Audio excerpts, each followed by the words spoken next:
Hello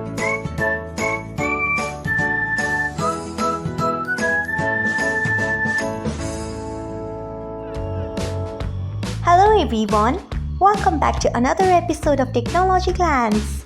Today in this video, I am going to guide you through how you can disable floating buttons on MX Player. So let's get started. Firstly, open MX Player app in your device. Then tap on your profile icon if you haven't.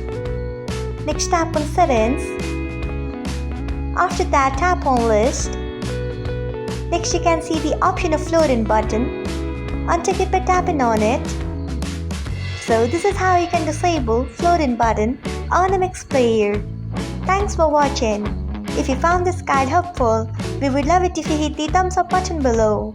We upload great new tech tutorials like this one every day, so do not forget to subscribe to our channel and hit the bell icon so that you will never miss another update.